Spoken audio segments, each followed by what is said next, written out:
Mr. President, members of the Council, briefing you again on this subject is a grim undertaking.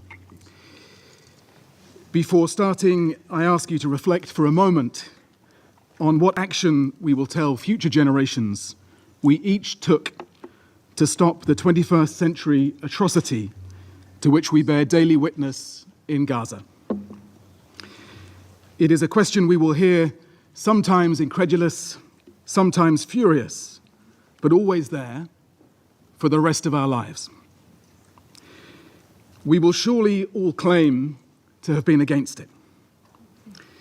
Maybe we will say we issued a statement, or that we trusted that private pressure might work despite so much evidence to the contrary.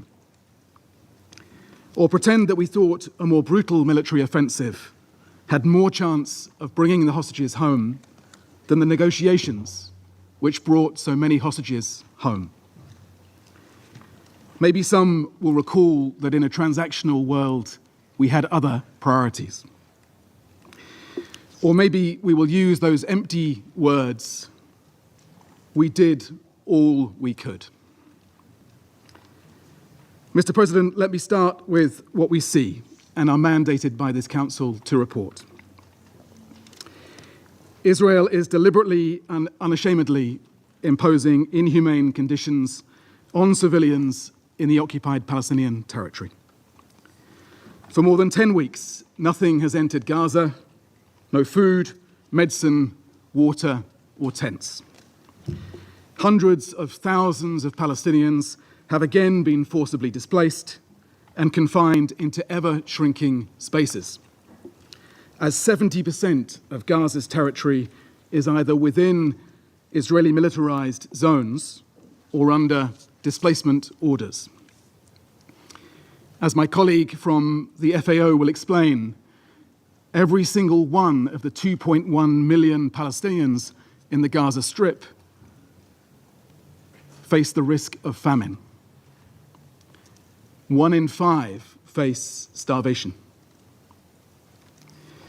Despite the fact that you have funded the food that could save them. The few hospitals that have somehow survived bombardment are overwhelmed. The medics who have somehow survived drone and sniper attacks cannot keep up with the trauma and the spread of disease. Even today, the European Gaza hospital in Khan Yunis was bombed again, with even more civilian casualties reported. I can tell you from having visited what's left of Gaza's medical system that death on this scale has a sound and a smell that does not leave you. As one hospital worker described it, children scream as we peel burnt fabric from their skin. And yet we hear that we did all we could. Mr. President, our response as humanitarians is to make a single ask of the Council. Let us work. The UN and our partners are desperate to resume humanitarian aid at scale across Gaza in line with the fundamental principles of humanity, impartiality, independence, and neutrality. We have a plan. We have shown we can deliver with tens of thousands of trucks reaching civilians during the ceasefire. We have life-saving supplies ready now at the borders. We can save hundreds of thousands of survivors. We have rigorous mechanisms to ensure our aid gets to civilians and not to Hamas. But Israel denies us access, placing the objective of depopulating Gaza before the lives of civilians. It is bad enough that the blockade continues. How do you react when Israeli ministers boast of it? Or when attacks on humanitarian workers and violations of the UN's privileges and immunities continue, along with restrictions on international and non-governmental organizations? Mr. President, this Council has adopted resolutions that demand all parties to the conflict comply with international humanitarian law and protection of civilians, including humanitarian personnel. A reminder that Israel also has clear obligations under international humanitarian law. It must treat civilians humanely, with respect for their inherent human dignity. It must not forcibly transfer, deport, or displace the civilian population of an occupied territory. As the occupying power, it must agree to aid and facilitate it. So for anyone still pretending to be in any doubt, the Israeli-designed distribution modality is not the answer. It practically excludes many, including people with disabilities, women, children, the elderly, the wounded. It forces further displacement. It exposes thousands of people to harm. It sets an unacceptable precedent for aid delivery, not just in the OPT, but around the world. It restricts aid to only one part of Gaza, while leaving other dire needs unmet. It makes aid conditional on political and military aims. It makes starvation a bargaining chip.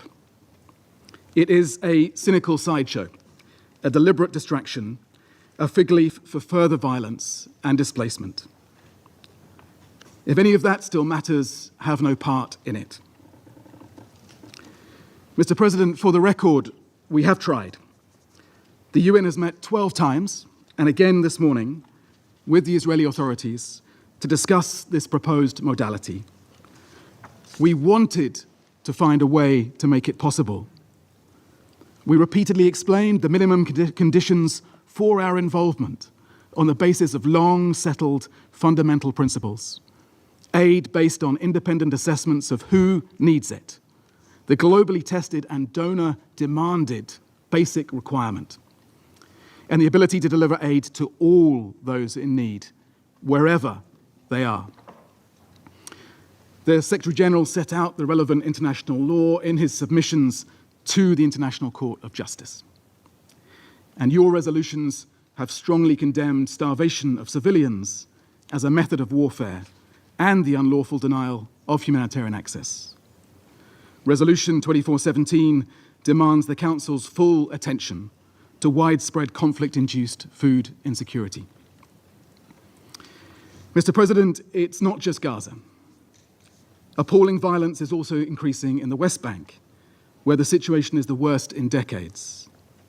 The use of heavy weaponry, military methods of war, excessive force, forcible displacement, demolitions and movement restrictions. Ongoing illegal settlement expansion.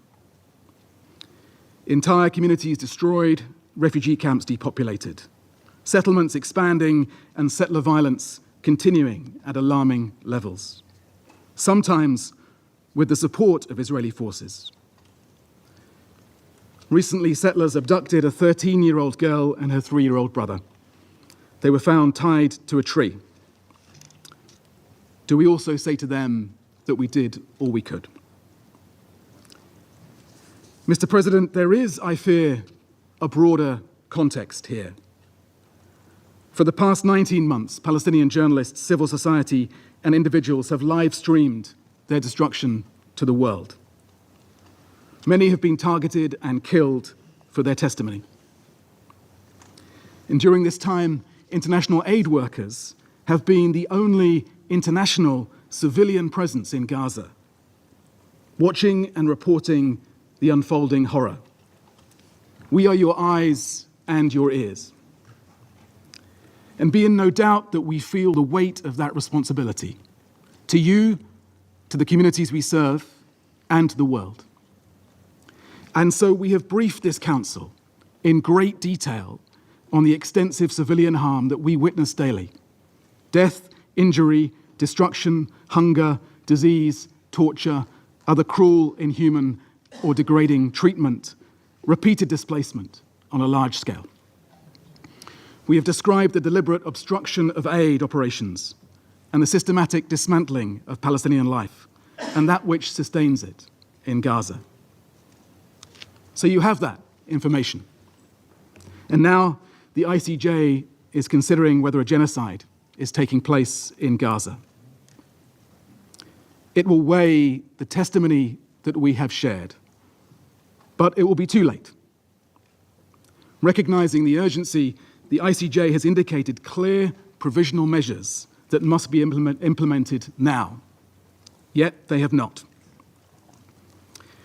Previous reviews of the UN's conduct in cases of large-scale violations of international human rights and humanitarian law, reports on Myanmar 2019, Sri Lanka 2012, Srebrenica, Rwanda, both in 1999, pointed to our collective failure to speak to the scale of violations while they were committed.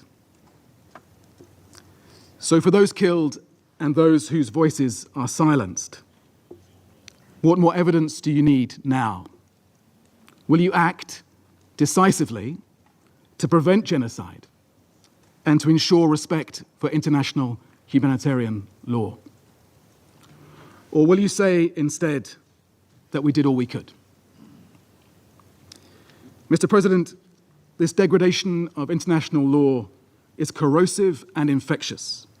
It is undermining decades of progress on rules to protect civilians from inhumanity and the violent and lawless among us who act with impunity. Humanity, the law, and reason must prevail. This Council must prevail. Demand this ends. Stop arming it. Insist on accountability. To the Israeli authorities, stop killing and injuring civilians.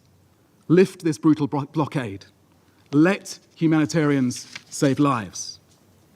To Hamas and other armed Palestinian groups, release all hostages immediately and unconditionally. Stop putting civilians at risk during military operations. And for those who will not survive what we fear is coming, in plain sight, it will be no consolation to know that future generations will hold us in this chamber to account. But they will. And if we have not seriously done all we could, then we should fear that judgment.